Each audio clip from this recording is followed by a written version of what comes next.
Hello, everyone, and welcome to our 2020 Hibernian lecture, The Idea of Greater Ireland, to be delivered by Colin Barr. My name is Patrick Griffin. I'm the Madden Henry Professor of History at Notre Dame, and I'm the Director of the Keough-Naughton Institute for Irish Studies.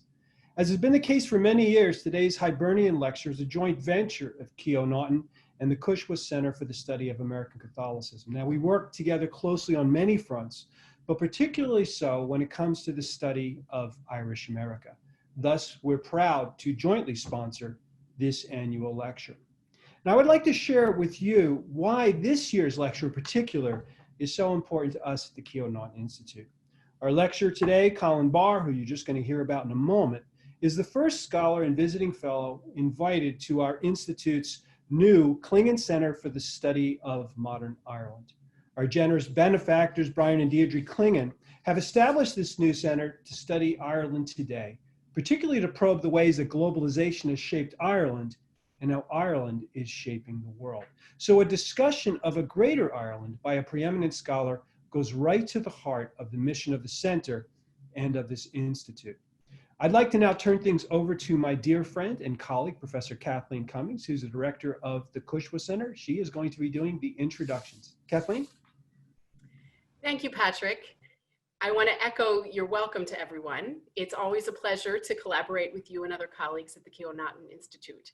I also want to thank Mary Hendrickson from Keough-Naughton, Madonna Noak, and Shane Ulbrich from the Cushwa Center for their help in organizing this event. We're also very grateful to Tim Checkley for the tech support that is making all this possible in this format. For more than 40 years, the Hibernian support has enabled the Cushwa Center to promote the study of Irish and Irish American history and culture in a variety of ways that complement and deepen Cushwa's commitment to American Catholic studies. And as you said, the highlight of the Cushwa Center's programming in Irish studies has long been our annual Hibernian lecture. I especially want to acknowledge the members of the Ancient Order of Hibernians and the Ladies' Ancient Order of Hibernians who are with us virtually today. Thanks to you and everyone for joining us. And I'm particularly pleased to welcome Professor Colin Barr as our lecturer this morning or afternoon, depending upon where you are. Colin is Senior Lecturer in Modern Irish History at the University of Aberdeen in Scotland. He holds master's and doctoral degrees from the University of Cambridge. With an appointment as Visiting Faculty Fellow at the Keough-Naughton Institute this year, Colin is in residence here at Notre Dame to teach, research, to write, and to animate the Institute's Clingan Family Center for the Study of Modern Ireland. Colin's scholarship focuses on the history of modern Ireland with a particular focus on the Catholic Church, both in Ireland itself and in the wider worlds of the Irish diaspora. During his time at Notre Dame, he'll be pursuing several projects, including the completion of a biography of Paul Cullen, Ireland's first cardinal. Colin is the author of numerous articles and book chapters, as well as 3 books: Paul Cullen, John Henry Newman, and the Catholic University of Ireland, 1845 to 1865. The European Culture Wars in Ireland, the Callan Schools Affair, 1868 to 1881. And of course, his newest book, Ireland's Empire, the Roman Catholic Church in the English-Speaking World, 1829 to 1914, published by Cambridge University Press in January of this year. Colin regularly appears on Canada's CTV news channel as a commentator on British, Irish, and European politics, and has been a guest on a number of BBC radio programs. He is a fellow of the Royal Historical Society and has been a visiting fellow at the Humanities Research Institute at the University of Newcastle, Australia, and at Sydney Sussex College at the University of Cambridge. Colin is no stranger to Notre Dame or to the Cushwa Center. In 2016, he gave a public lecture at Cushwa while participating at that year's American Conference for Irish Studies, hosted at Notre Dame by the Keough-Naughton Institute. In 2017, he delivered an excellent closing keynote address at a Cushwa Center conference hosted in Rome, titled North Atlantic Catholic Communities in Rome. Colin participated on the planning team and in a plenary session for our 2019 conference, Global History and Catholicism. And he's also partnering with Cushwa on a collaborative project with the University of Aberdeen's Research Institute for Irish and Scottish Studies, examining the global history of women religious. I could go on about Colin's publications and accomplishments, but I think it's time to turn it over to him to speak to us today on the idea of Greater Ireland. Following his lecture, we will have some time to bring your questions to Colin before concluding shortly after noon today, Eastern Time.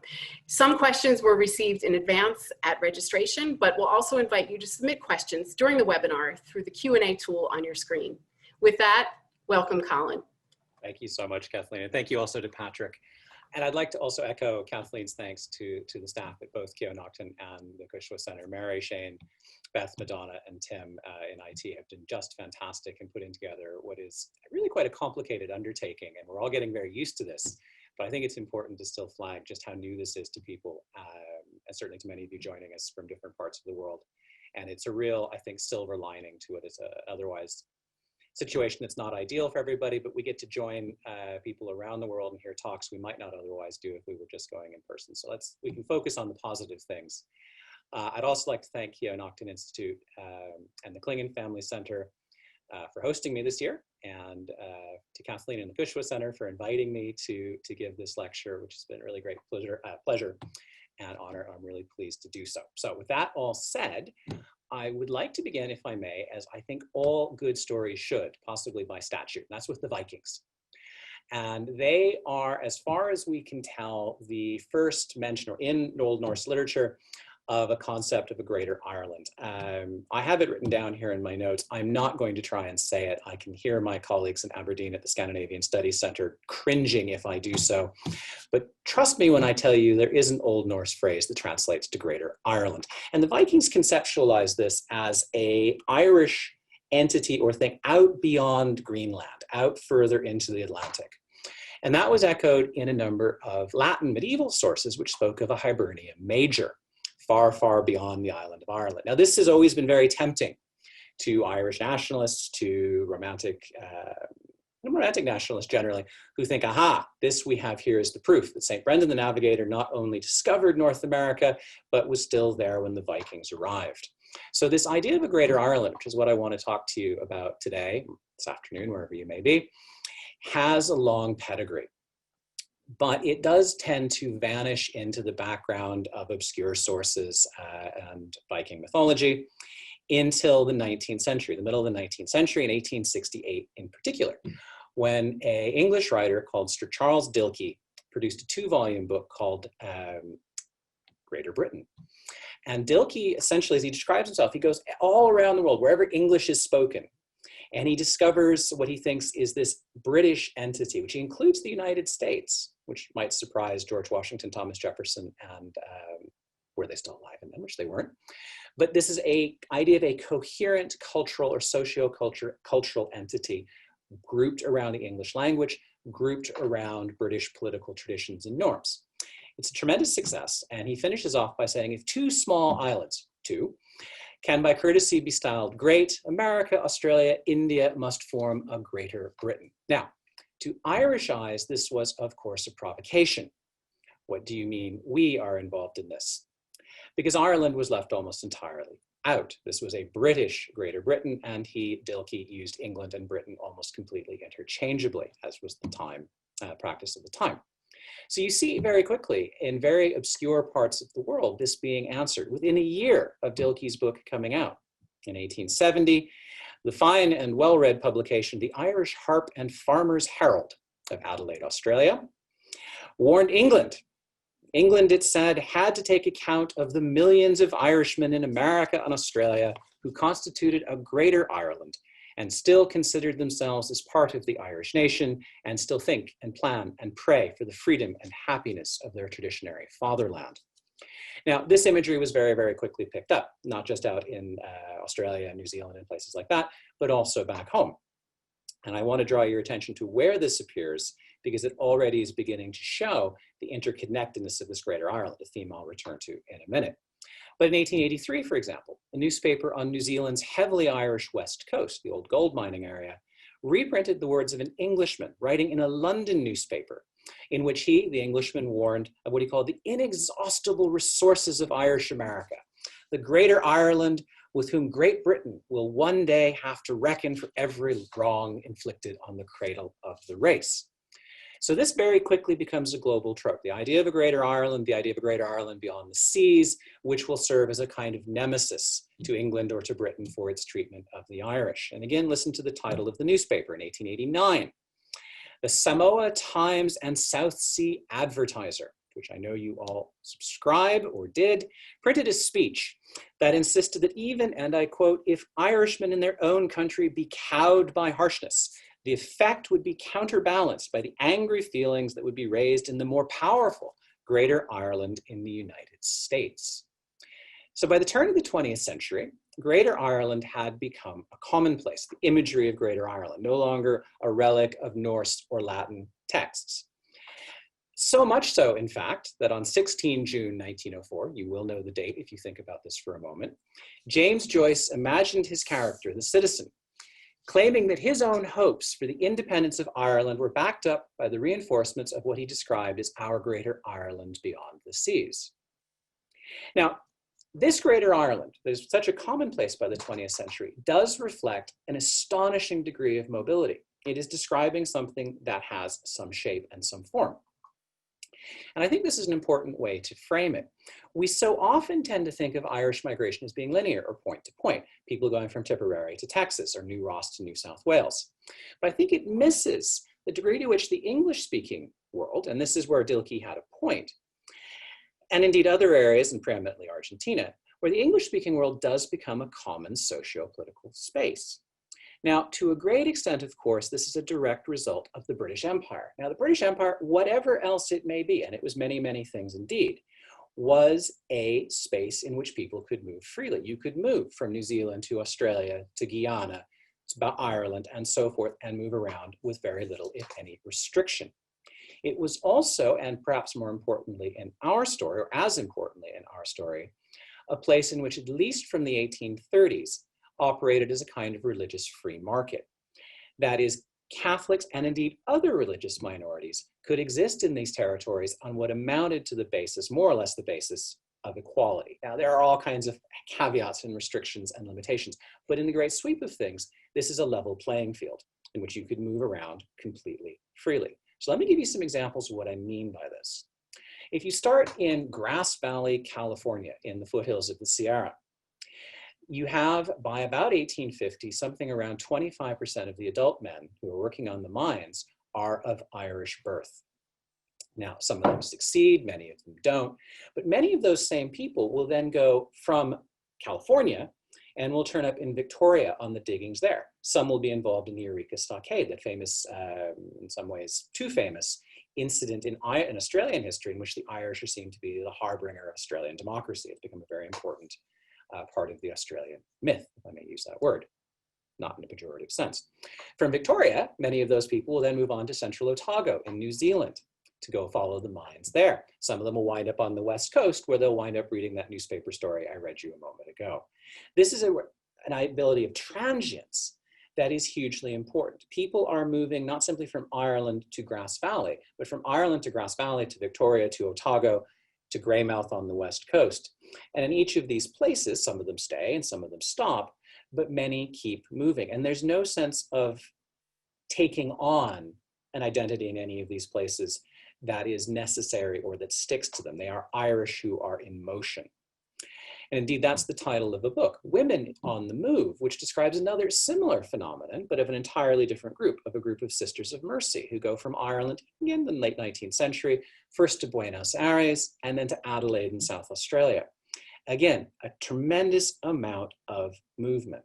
And we can see this not just in large groups like miners or women religious. We can see this in quite prominent individuals. And I'll illustrate this, if I may, with two, and this I know are dread words, two Canadian examples. Apologies to my Canadian listeners.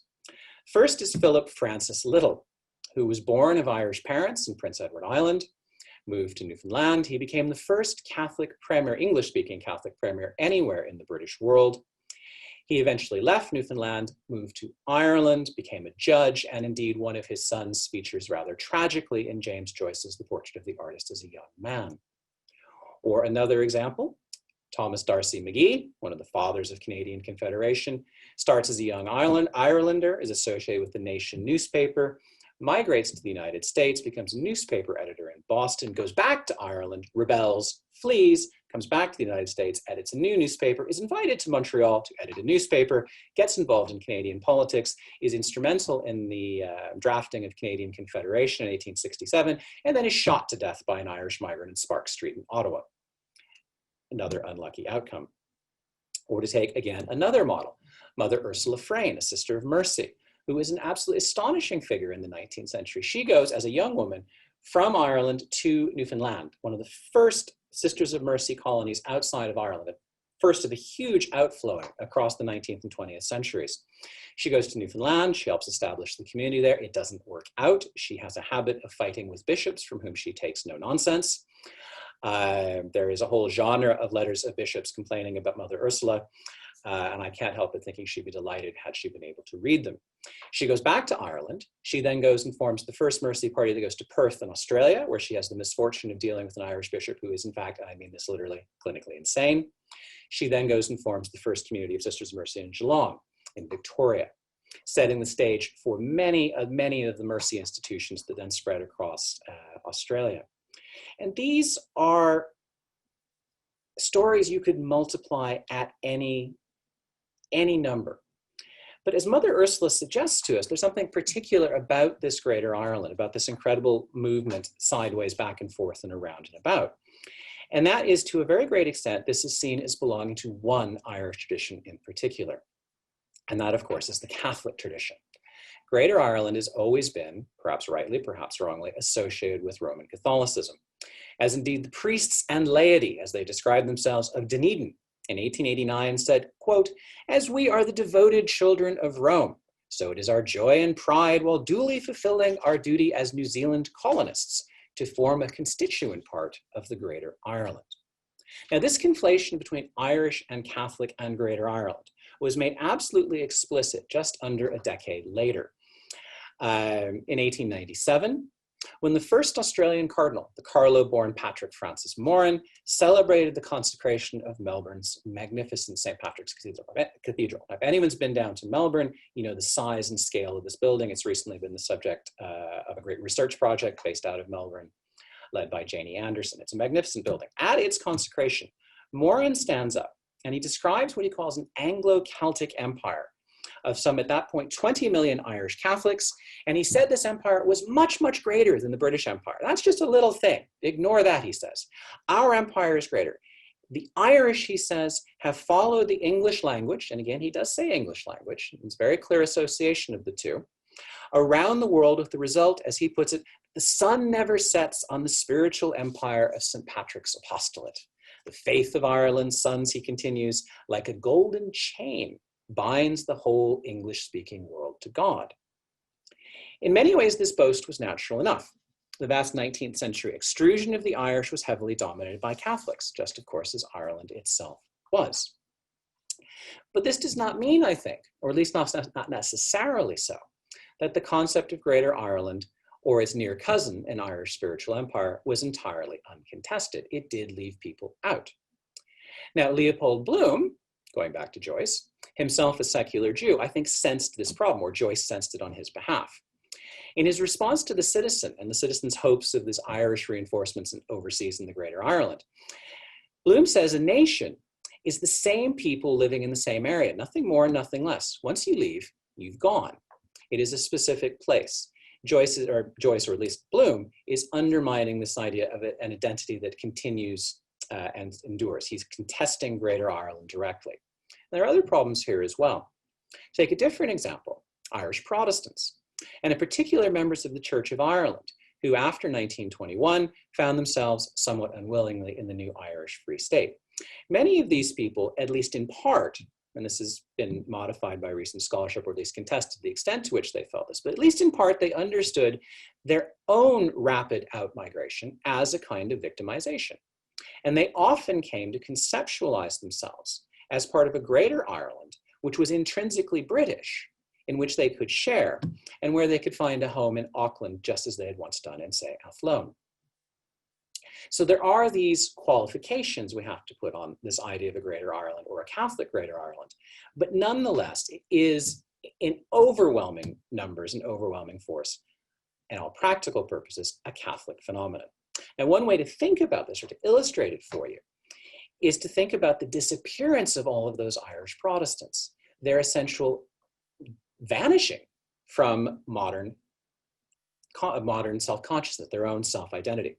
And this is very odd.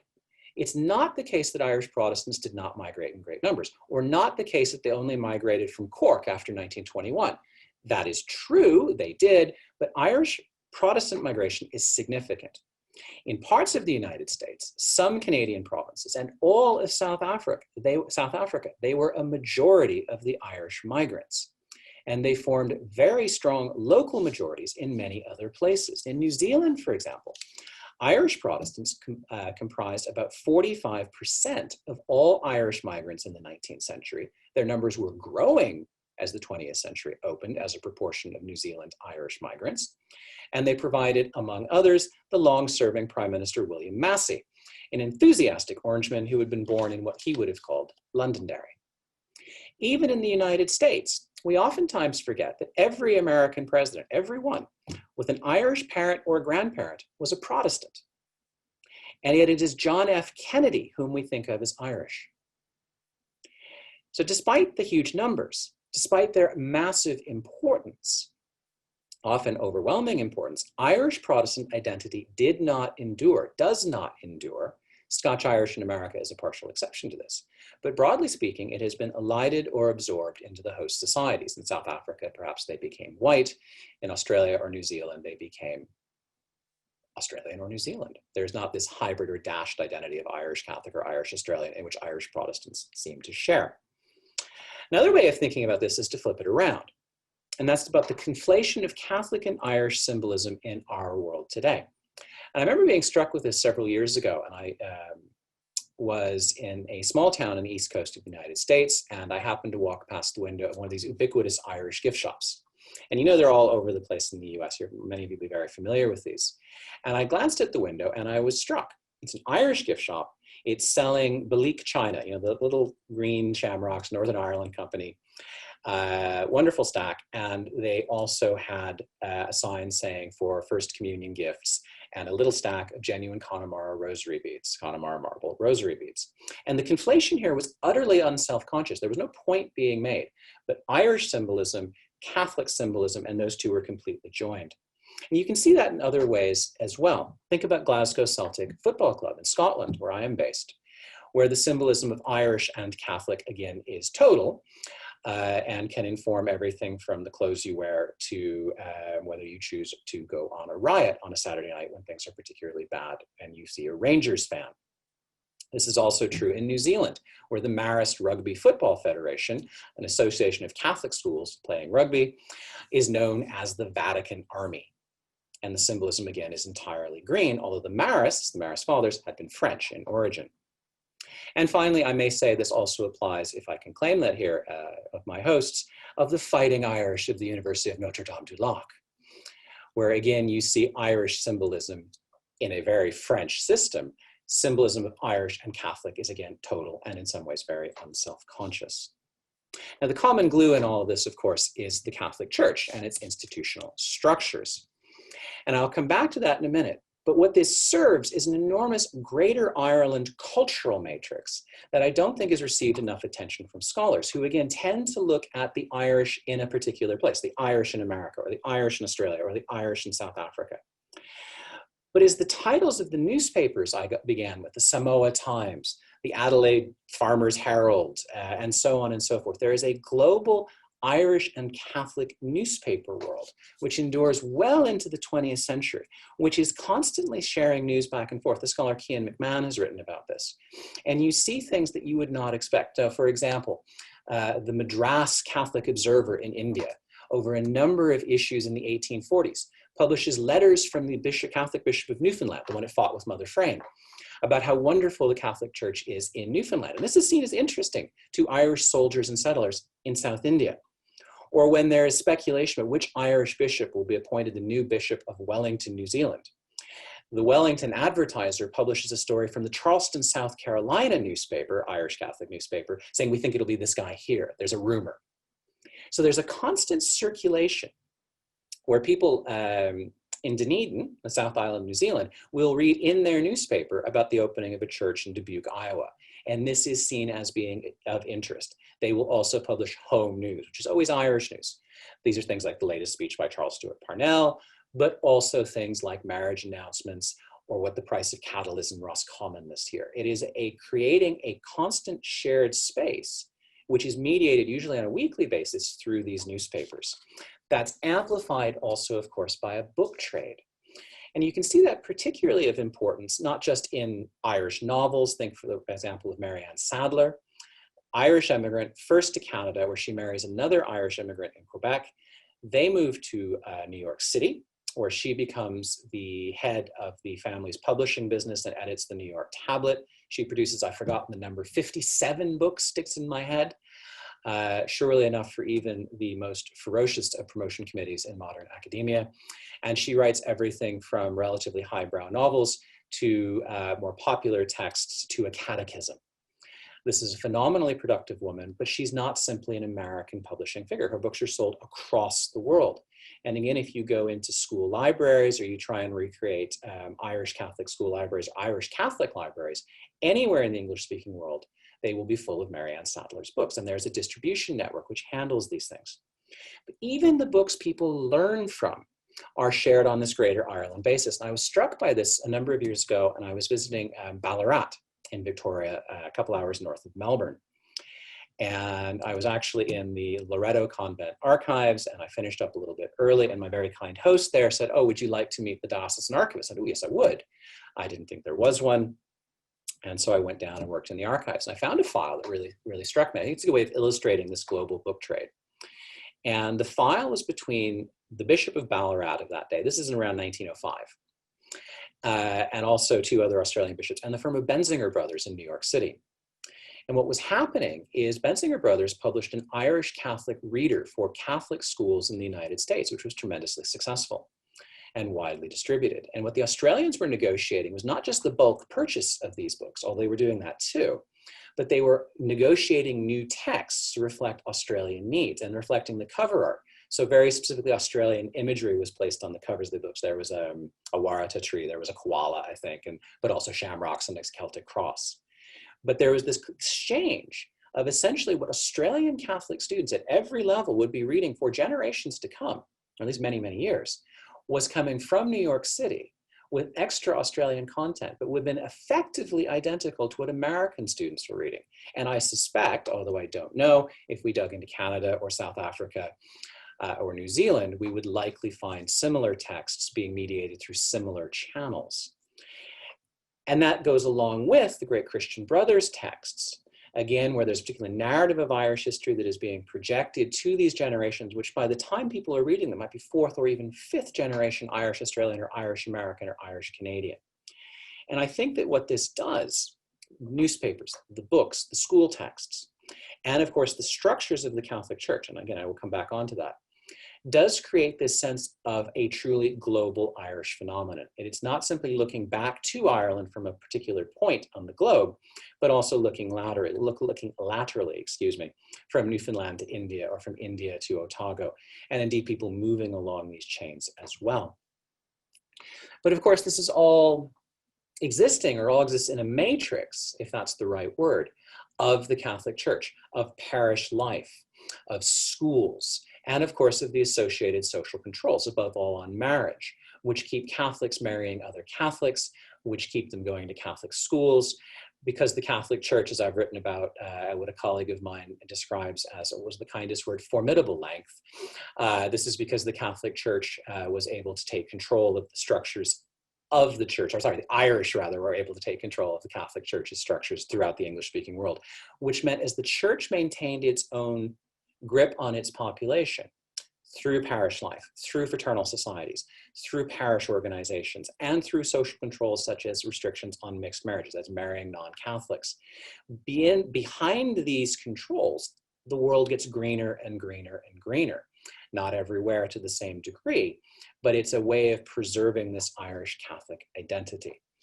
And I think what results from that is an enduring global Irish migrant identity that survives long into the 20th century, and indeed is reflected by events such as a Hibernian lecture being held or hosted by the University of Notre Dame on an annual basis, such things as the Keough-Naughton Institute for Irish Studies, and so many other things as well, and similar institutions in Australia and New Zealand and Canada and so on. And what that catches, what this is a modern echo of, is this very significant and very well thought out and very coherent global Irish identity, putting some shape on that greater Ireland that people began to articulate in response to Sir Charles Dilke's provocation. And of course, reaching back, as people explicitly did, to that Old Norse example, to those Latin texts, say, look, this is a very, very long thing. We are a global people. This is a greater Ireland.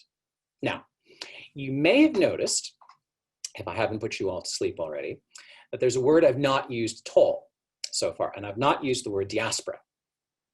Now, that's a little bit strange on several levels. Of course, the Republic of Ireland, for example, has a minister of the diaspora, Colin Barr, TD. And the term is ubiquitous in both Irish and Irish American discourse. It is also symbolically important. Think of the lamp lit at Aras an Uachtaráin by Mary Robinson more than a quarter century ago now. But is diaspora the most helpful term to use now to describe the Irish, either now or in the past? Now, I think its attractions are obvious. It's very clear why people might wish to. The term itself, of course, is a very long-standing. It dates as far back as Thucydides and ancient Greek. And then the first Greek translation of the Bible was applied to the Jews to substitute for the Hebrew word for exile. And in more recent times, it has been applied to other populations who have suffered expulsion, exile, or much worse. Africans, Armenians, and Palestinians, among others, all have diasporas. More recently still, the term has been applied to almost any group living outside its traditional homeland, however or whyever they have come to do so. Now, this multiplication of meanings, or at least to whom it is applied, this term is applied, has inevitably led to academic attempts to categorize the varieties of diaspora, the different sorts. And we talk now about cultural diasporas and labor diasporas and imperial diasporas. But most of all, we still talk about the oldest and still best understood meaning of diaspora, which is the victim diaspora. The idea of exile being pushed out through force, whether that's through starvation, through genocide, through persecution, being forced to leave one's home and settle overseas. Now, Ireland, of course, has always firmly found itself in this category. And you can see, for example, in the Ancient Order of Hibernians An Gorta Mór Prize, which was established, and I quote, to honor the people of Ireland who survived the Great Hunger and initiated the Irish diaspora. While President Robinson's lamp was intended to demonstrate what she called, or said, demonstrate the fact that there will always be a light on in Aras an Uachtaráin for our exiles and our emigrants. Now, although many, if not most, of the global Irish would willingly accede to the idea that the origins of their diaspora lay in the victimization of their ancestors, I think it's an open question whether this model can be reasonably applied to today's global Irish, who by and large are successfully integrated, often for multiple generations, in their host societies. The claiming of the victim diaspora as a modern term sits at least a little bit uncomfortably, I would suggest, with other victim diasporas we see around the world today and in the recent past. Now, there is also a significant body of scholarly criticism of the utility of diaspora as a term. Not all of it's entirely cogent or helpful. This will shock people who read scholarly literature to learn that. But neither it nor any other set of reflections has made any impression on the popular understanding or self-application of the term diaspora to the global Irish. And I think there's good reason for this. You only have to look at the success of the Gathering in Ireland in 2013, which made an explicit appeal for the global diaspora to come home. And in doing so, was estimated in official sources to have resulted in some 275,000 what they called incremental tourists, which I think is civil service speak for people who wouldn't have come otherwise, who came to Ireland in that year and contributed some 170 million euro to the Irish economy at a time when the country desperately needed the funds.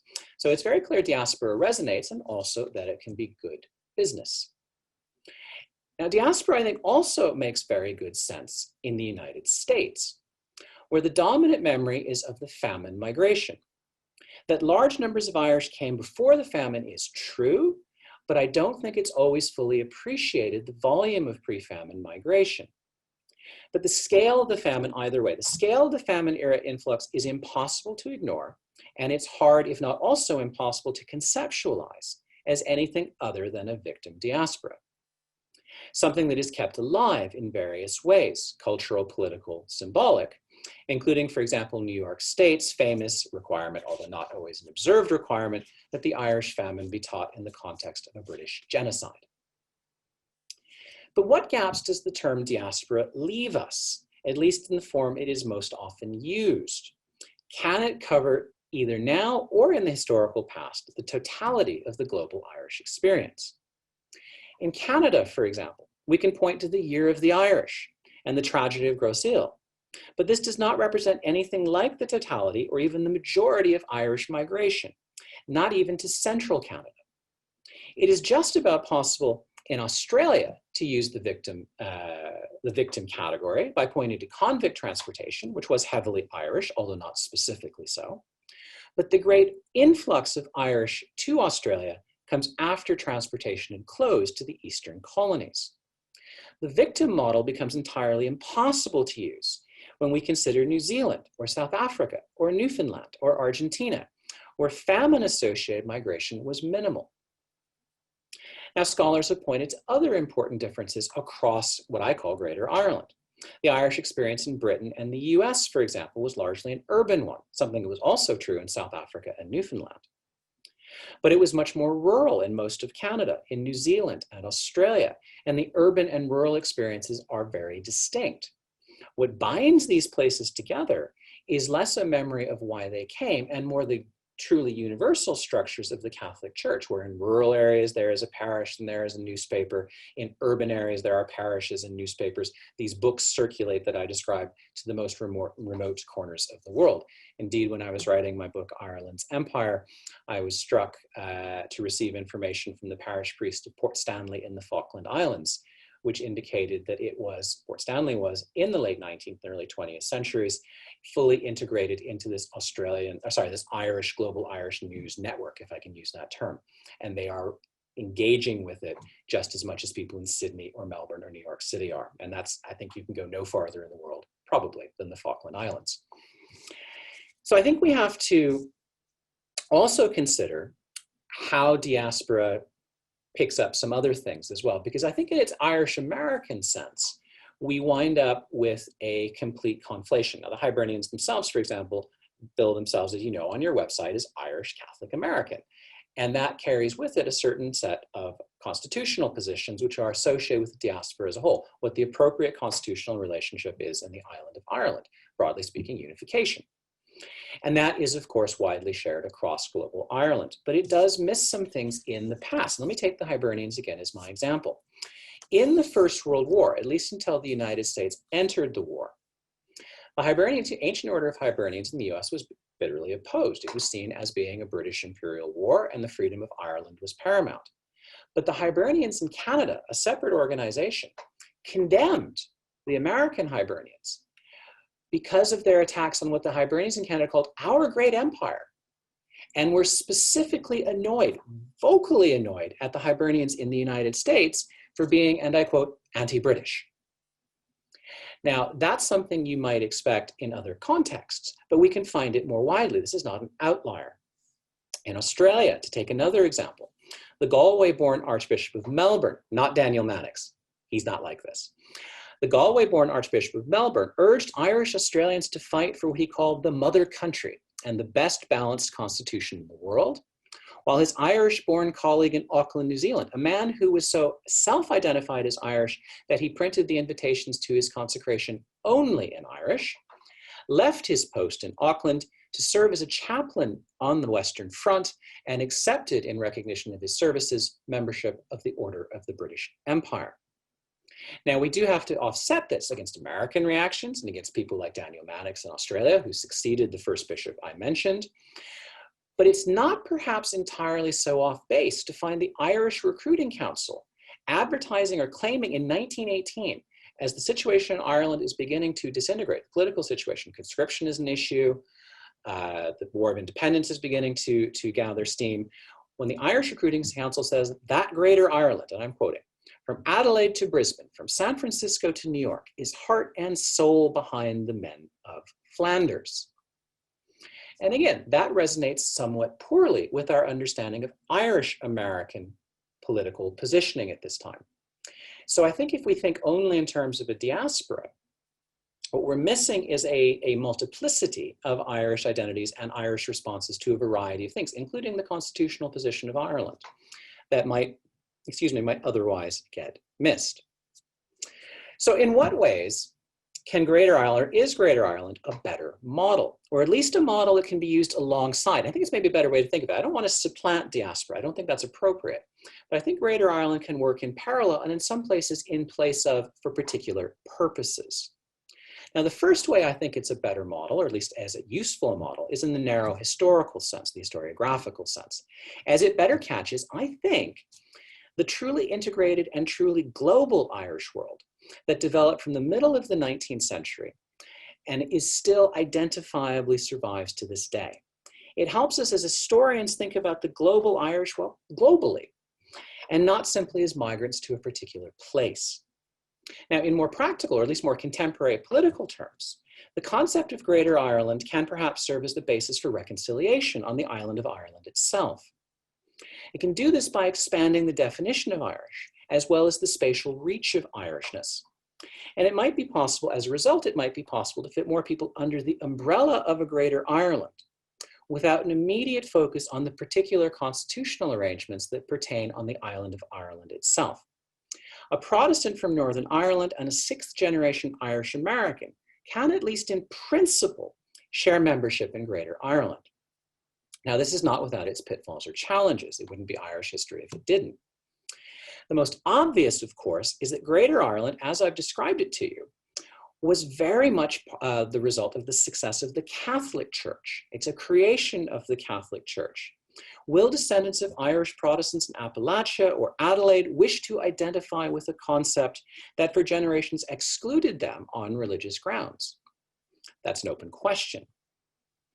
But it's one that may be resolved anyway under the apparently unrelenting secularization we see in Ireland and more widely. As religious categories begin to lose meaning, there may be some scope to replace them with a wider Irish meaning that can pick up the themes that go back in Republican tradition all the way to Wolfe Tone, to substitute the common name of Irishman for Catholic, Protestant, and Dissenter. Perhaps Greater Ireland might be a pathway to that older dream. Now, there are also practical considerations that a Greater Ireland raises. And I think we can see this most clearly in the Republic of Ireland right now, as it is contemplating granting the right to vote to non-resident citizens. Now, this is a problem in a number of ways, particularly because Ireland has, as I'm sure everybody listening knows, has very, very generous citizenship requirements or qualifications. It's relatively easy to become an Irish citizen. One grandparent, as I understand it, born on the island. And it was an easy political promise to say that these people should be allowed to vote. The Chicago-based senator, member Shannon Aaron, Billy Lawless, said as recently as this April, and this time is a quote, "We can't have a republic with two types of citizens, a first class with the right to vote and a second class with no rights at all." Now, on one level, this is non-controversial. Almost every country allows their expatriates to vote. I still have a vote in a small constituency in Nova Scotia, because that happened to be where I was or where my parents happened to live when I request my absentee Canadian ballot. This is normal for many, many countries. But in Ireland, it's raised an astonishing question, and it goes to this whole problem of who is Irish and what the characteristics of Greater Ireland are.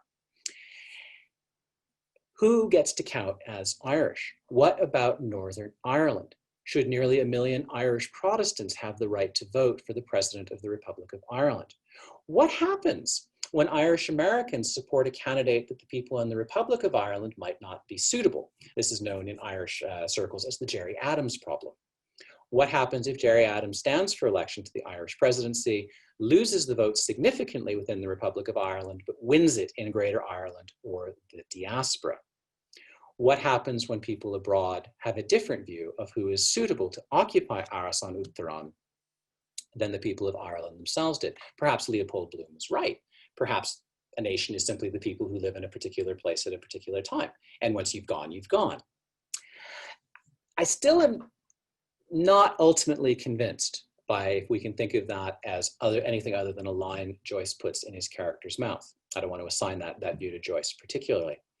But the endurance, this is why I don't find it convincing, the endurance of Irish identity in so many places over so many years suggests to me that there is something genuine and tangible and discoverable or intelligible about it.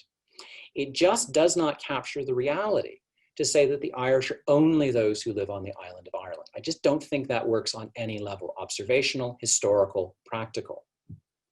Now, how these issues will be resolved, from the Irish elections to any other, and by whom, is not really for me to say, and in any way is not going to be resolved today either way. What I can say, I think, is that all are the result of the massive Irish migration and then the tremendous success of the Irish, or at least in particular the Catholic Irish, in maintaining their own sense of a common Irish identity across multiple generations, across countries, across oceans, and it endures to the present day. And Greater Ireland, the concept of Greater Ireland, seems to me to be the idea that captures this phenomenon best. Thank you very, very much. Thank you, Colin. Thank you for this lecture. Thank you for your marvelous new book.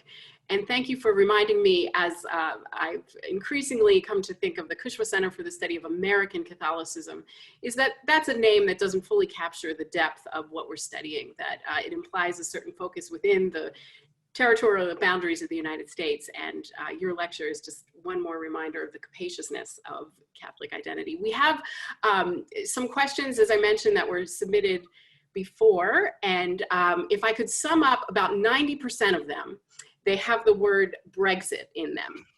And so while people are submitting questions in real time through the Q&A tool, would you reflect on how Brexit may affect the concept of Greater Ireland? I think Brexit is going to affect the island of Ireland significantly. I think we're all aware of that. The possibility of a hard, a medium, whatever, any kind of a functional border between Northern Ireland and the Republic of Ireland is going to disrupt a variety of things, from the peace process to trade between the two countries, and also questions of citizenship. And it's the questions of citizenship, I think, that play into this whole idea of Greater Ireland.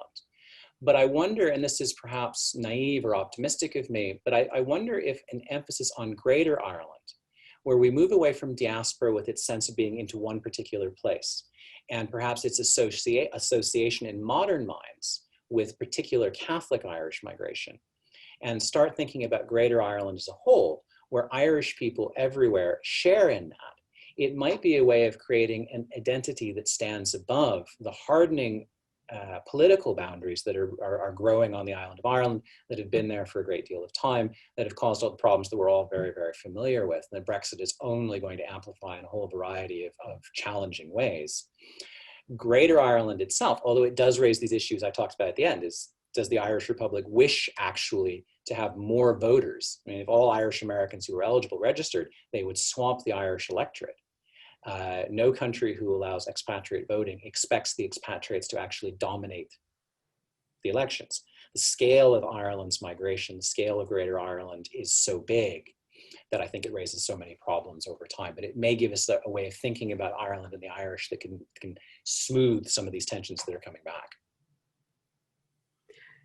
To focus on the historical aspect of this, I want to ask a question that's been posed by Stephen Keith, who's a postdoctoral fellow at the Keough Center, and it relates really to your next book, and it's about Paul Cullen. And could you say a little bit more about his role in establishing an Irish empire, and also, is that an argument for the primacy of the Irish, globally speaking? Did the Italian migrants have anyone approximating a Paul Cullen in terms of influence? Yeah, and I'm very rarely encouraged to talk about Paul Cullen because everyone has to stop me talking about Paul Cullen. But I shall buy Stephen a beer, and thanks for throwing me that.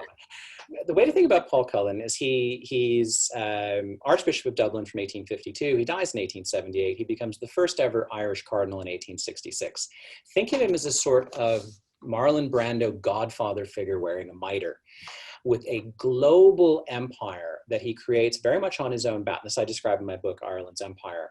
And what I argue there is that Cullen, for a whole variety of reasons I won't go into now, secures an influence in Rome that allows him to place his own proteges all around the English-speaking world, from America to Canada to Newfoundland to India to Australia to New Zealand. And the book actually follows these different countries and demonstrates how Cullen is successful in doing this. And what I argue is that these men bring with them a particular way of thinking about being Irish and thinking about being Catholic and the relationship between those two things.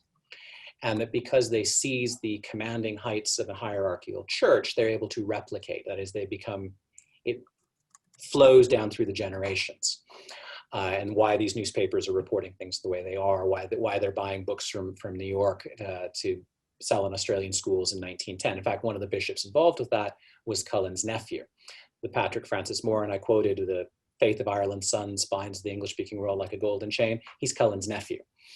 So there is a world here that is based on networks, and historians talk a lot about networks. Sometimes we say we overemphasize them. I dare say that will be a criticism of my book in due course. And I think the point about the lack of other groups, because of course Italians migrate in huge numbers, Croatians migrate in huge numbers, Greeks migrate in huge numbers, Germans migrate in huge numbers. Some of these communities are Catholic. Croatian migrants are Catholic. German migrants in the United States are heavily Catholic. There's waves of Hispanic migrants. And we do often speak of diaspora, but we don't tend to flesh it out with some of the same depth that maybe we being scholars, that the Irish diaspora has been described. And I think one of the reasons why it doesn't have quite that endurance or at least global commonality is because it does lack a figure like Cullen, who was able to create an infrastructure that was self-replicating. By the time, my argument is certainly by 1950 or so, is that what people thought Catholicism was in the English-speaking world was what I call Hiberno-Roman Catholicism, and they simply took it to be normative, whatever their own ethnic background is. I make the case that in Australia, a man called Matthew Bejovic, who actually comes from Croatian stock, but was educated in this structure and by these people, behaves like a Hiberno-Roman, much more so than an Irish-born bishop who turns up in Australia at roughly a similar time, but comes from a different network, different set of assumptions. So it's transmissible across ethnicities. But yes, Cullen is important, but I would say that, wouldn't I? Right, we have a couple questions that came in about language, and specifically from Enda Delaney. Where does the use of the Irish language fit into your concept of Greater Ireland? In other words, is it essentially about religion, not culture? Could you elaborate on that? It's a fantastic question, and I think it's one that needs to be more unpacked. I think I can say with confidence that at the very high level, the way it is described is as Cardinal Moran described it, and he's riffing off Charles Dilke, but it's following the English language. And it's a way for them to say we're not following just the British Empire, because it's a way of dealing with the United States, which is this vast other English-speaking place to which Irish people are drawn, but it's not British. It's not part of the British world. By definition, it's not. So English is a convenient shorthand for describing this Greater Ireland. And when they say Greater Ireland, what do you mean? Well, we're following the English-speaking world everywhere, but it leaves out Argentina as well, which they become Spanish-speaking. Now, the extent to which Irish is spoken in Greater Ireland is increasingly researched. There's some really, really good work on that, particularly as it relates to the United States, but not only. But I think it's an area that could bear with a lot more work. I think what does happen, however, and I would say this conditionally, and I'd be happy to be corrected, is that Irish speakers tend to get anglicized, not by the host society imposing English upon them, although that obviously is a part of it. One needs to be able to speak the language. Certainly monoglot Irish speakers have to adapt very quickly, but through the structures of the Catholic Church, the schools these Hiberno-Roman bishops are building and making sure everybody goes to, the institutional structures. They may celebrate Irish, and they often do, but they teach in English. And there's simply no mechanism for the transmissibility of, or very little mechanism for the transmissibility of the Irish language through the generations. What transmits is an Irish identity and an Irish Catholic identity and all the symbolism and often the politics that goes with that, but not the language itself. So I think it would be fascinating, it would be a really good study on somebody's part to look at the Irish-speaking migrants in these different places, treated on a global level, which is what I'm arguing for more widely, and then say, how does the loss of Irish proceed in these different places? Is this a relatively quick phenomenon? Does it happen for the same reasons? Or is there significant variability? And if there is variability, does that complicate or indeed in some ways invalidate the Greater Ireland argument I'm making, where we have to think of this as globally as opposed to these lateral connections?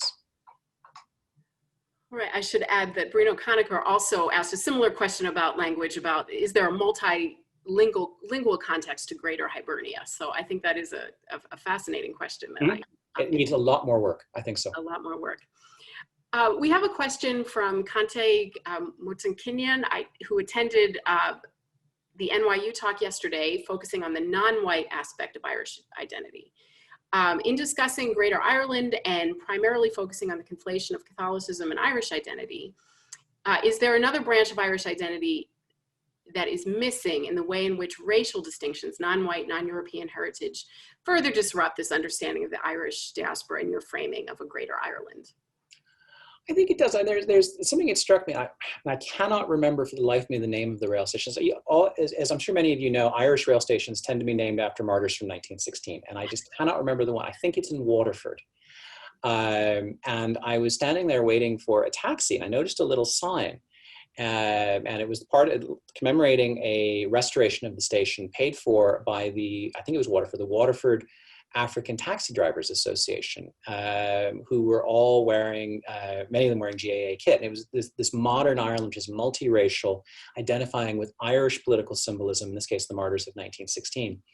And it brought home to me the sense in which Ireland and Irishness is now having to grapple with an Ireland that is no longer simply white Irish ethnicity, where there are people from different races and traditions and cultures coming to Ireland and are now identifying as Irish. And what does that mean and how does that adapt? And I think that's something we do see also in Greater Ireland in its modern form, contemporary form, in which we have to think about how do people conceptualize as Irish? What does that mean? What are the characteristics that Irishness entails? Is that Catholicism? Is that the Irish language? Is that an ethnicity? Is that simply a cultural affinity? And what are the mixtures and how will those be decided by individuals in different places and in their own ways? I think that's going to be a fascinating development over the next few years.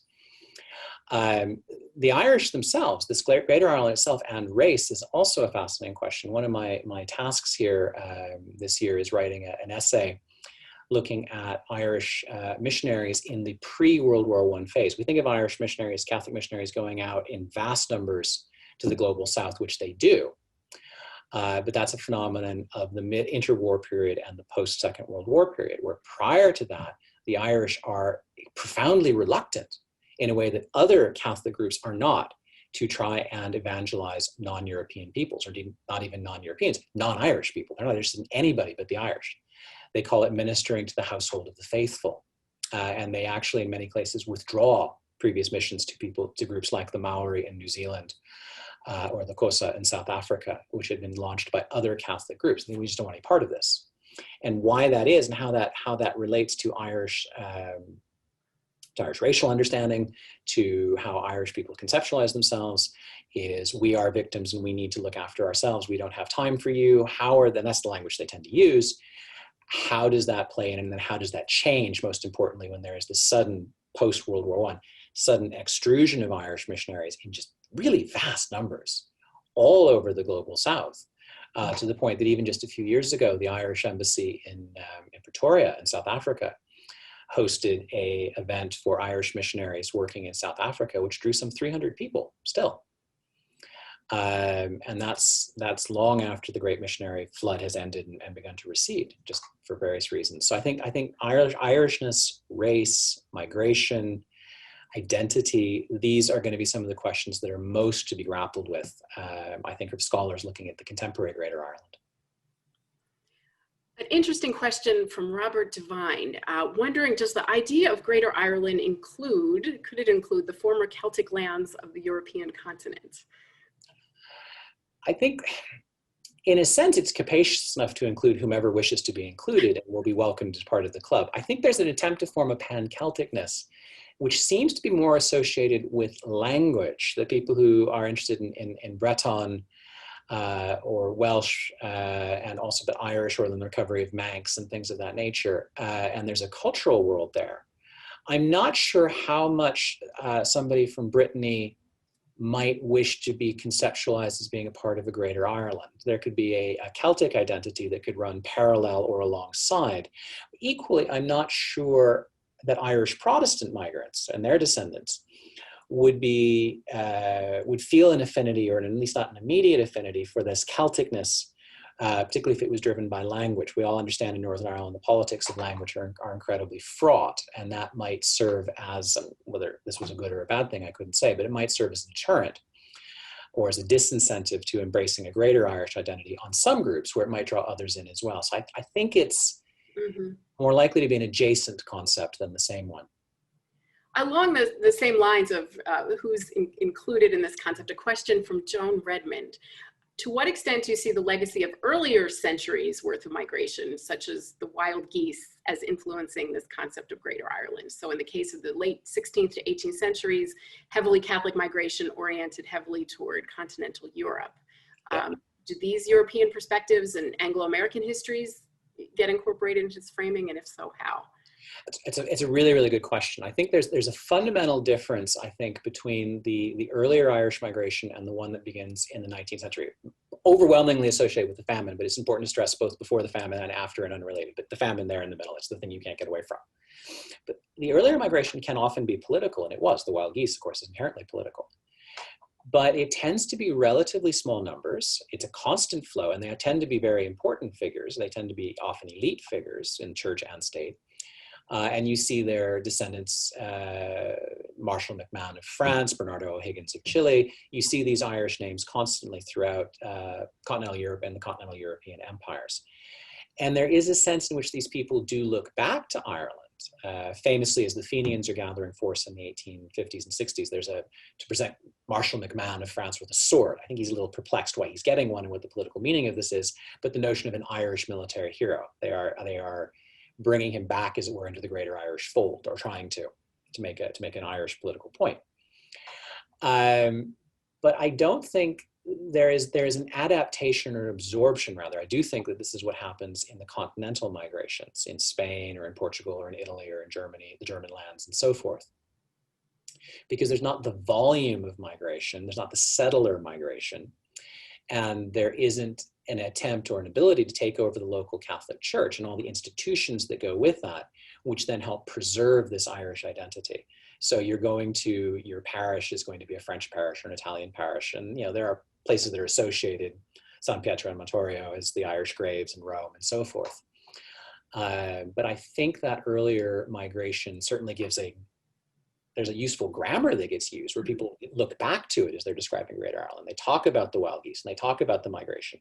There's a huge interest in studying Ireland in places like Spain and Italy and Germany and France. And there's and the Nordic countries, a very active Irish studies world there, which is hugely important. But it's not the same phenomenon, I think, as of the 19th and into the 20th centuries. Colin, we're coming to the end of our hour, so I'm going to leave you with just one question that has come in from Patrick Hayes about the need to really examine religious archives. And I know that you mined many archives throughout the English-speaking world for this book, but could you just comment on the role of religious archives, in particular diocesan and religious communities? Absolutely, and Patrick himself looks after a magnificent archive in Philadelphia, and I think what we have to, and this is the dry stuff of history, and I tell people I went to, and I think I'm being very impressive, and I wait for people to say ooh and ah, and I say I went to 104 archives in 12 countries on 5 continents. Historians look at me like I'm crazy, and everybody else falls asleep. But why that matters is because that's the raw stuff of history, and it's what provides this in the newspapers, above all, the 19th and 20th century newspapers, provide the connective tissue that allow us to actually understand these links across the whole of Greater Ireland. It allows us to put names to the stories. It allows us to talk about people like Ursula Frayne and many others who remain anonymous. We can recover their stories. We can recover their connections. We can see how they relate to places we would not otherwise think of relating them to. And these archives, of course, in many cases are under enormous threat, as I know you know. That's from threats of resources. Now, of course, COVID is going to make that much worse. and they're all over the world. But as we begin to try and understand Greater Ireland as a global phenomenon, we think about the Irish as a global people. Maybe that's the way to think of the Irish. This is the archival world. This is the raw materials that we're going to need to exploit, to understand, but first of all, to save. And I appreciate Patrick throwing me that as a last question, because I think that would be an appeal I have, is as we try and understand Ireland on a Greater Ireland basis, which is what I'm urging. And that idea is that we need the raw materials. And certainly in my journeys around those 104 archives in 12 countries on 5 continents, what I discovered is that is only scratching the surface. There is so very, very, very much more there, particularly as they relate to the story of Irish women and women religious in particular, whose stories are significantly undertold and their influence is absolutely vast. But we need to recover that. We need to actually have the material. We can't guess at it. We have to show it. And with that, I would say we need to look. And on that note, we have a very warm thank you coming in from Marilyn Madigan of the Ladies Ancient Order of Hibernians, who thanks you very sincerely for this lecture. And I too wanted to comment on the fact that you spoke of Mother Ursula and many of the Sisters of Mercy, and reminding us that women are a part of the story very much so. And I think you do that so well in your book and of course in this lecture. Thank you so much for a wonderful Hibernian lecture this year. Again, thank you to Patrick and the Keough-Naughton Institute for hosting you here and for co-sponsoring this lecture. Thank you to everyone who's attended. We're very grateful for this really wonderful, and as you say, it is a bit of a silver lining in the COVID era that we can engage in this way with friends, not just in South Bend, but from really all over the world. Thank you very much.